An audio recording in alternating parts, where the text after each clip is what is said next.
What's up, everybody? It's me, True Star Screamer. Ooh, that was a good one. These fingers are on fire. And we're here today with yet another McFarlane Reviews. This is from their Demon Slayer line, and this is a very special review. This is my daughter's current favorite anime character, and we are watching this series together.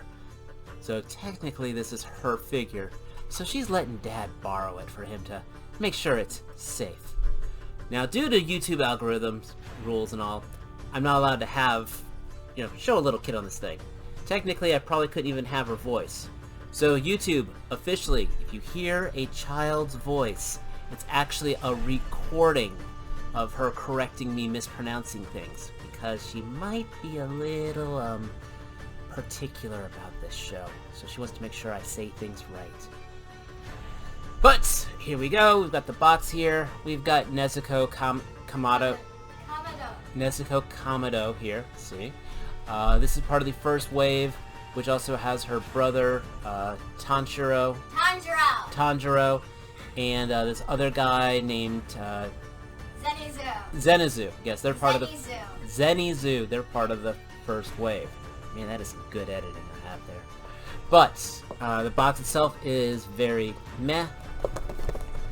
Nothing really on the back. Nothing. So let's get her out of the box and see what's up. So here is Nezuko out of the box. This is my first time dealing with one of the McFarlane anime style figures. I didn't get any of the 7 Deadly Sins. I don't have any of his My Hero Academia.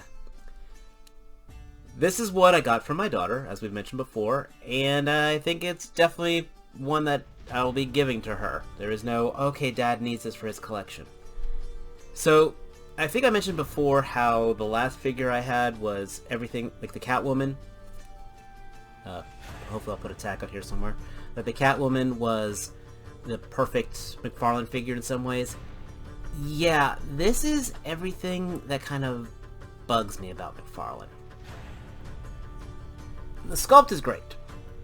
Absolutely. The face, oh my gosh, this is adorable, yet terrifying. They did a great job with the paint. She's got her angry veins in the head here. If you've ever watched the show, this is a girl who got forcibly turned into a demon. So, and she spends a lot of time sleeping in a box. Yeah. But, seriously, it's a fun show. It's on Hulu. And this figure here, it definitely captures her spirit. Now, she's got black hair, and it was pointed out by my consultant that it should actually be brown. Dark brown. Sorry, it should be dark brown. The kimono here is beautifully textured. The bamboo muzzle, well painted. I mean, we got a variety of paint colors here, which is great. One of the things I like about the legs is they're actually tied. The leggings are tied off. They're in bows, which I never even realized from the show. And yeah, I mean, you see she comes with a stand, and she needs it. And you can stand her there and have her look pretty and call it a day. Because honestly, that's all you're really doing with this figure. Articulation is simplistic at best. I've got a vertical hinge here on the shoulders. Actually, they themselves are on a little tiny ball joint, so it has a faux butterfly hinge. But the whole thing can move around slightly. All the elbows are single jointed. Wrists are on the standard McFarlane ball peg. I do like the flared sleeves. The legs. This leg right here, it has been popping out at the drop of a hat. I mean, even when I was taking around the package, it popped from the ball socket. This one over here is okay. The kimono's got a weird slit in there to kind of let you move the legs around. But, like I said, it's a kind of thing. Because once you really can't put her in a one-legged pose because the joints can't hold it. She hardly has any balance, so I'm very thankful she comes with the McFarlane stand. And that's about it. I mean, she does have a little bit of ab crunch, but as soon as you put her somewhere, she kind of, it doesn't seem that natural for her. And due to the hair being so long, even though the neck's on a ball joint, it can't look up because of this solid massive hair. Though for a McFarlane's figure, she does have a very high accessory count. I mean, we've got the fists here. Then we also have these clawed hands. Now, much like the Catwoman, these are some very good claw hands. Hopefully I can get to zoom in properly, but you can actually make out the fingernails, which is a nice touch. In the anime, she will claw through things and she will kick through things. So I do like the fact we got these. But that's not the highlight of this figure. Oh no. So at one point in the show, she discovers her blood magic, and her blood demon art, and this shows it off very well. This is the same type of plastic that was used in Raiden's lightning bolts, in Shazam's lightning. It's a very good effect piece, except it's heavy plastic. So if I have the wrist, it's hard for her to keep her balance. You can see here, I bring it up and the gravity kind of takes its toll on it. This is definitely one of those where it was great in thought, but not so much in execution. This is one where I would have gladly accepted the Hasbro Lightning Collection kind of quality of plastic effect, where it looks good, but it's just hard for the figure to handle it. So, okay, in the end, alright, if you're a die-hard Demon Slayer fan, sure, get it. If you are a casual fan, this is an absolute easy pass.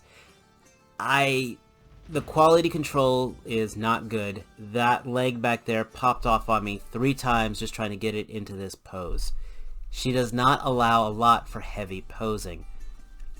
I am very, very curious of the Bandai of America versions of these. They're like really tiny that have come out, but they do not have the Nezuko figure, which in our house, like I said, my little one absolutely would want.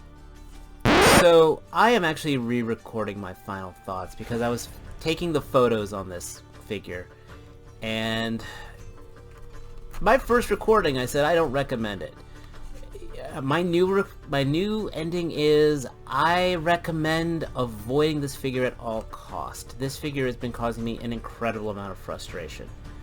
I mean, thankfully, yes, she comes with the McFarlane stand.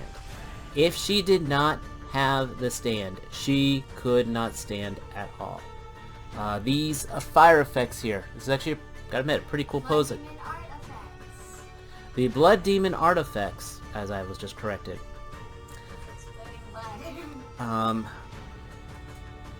They are way too heavy. I've got them supporting each other right now, but as soon as I have them apart, they just start flopping all on their own.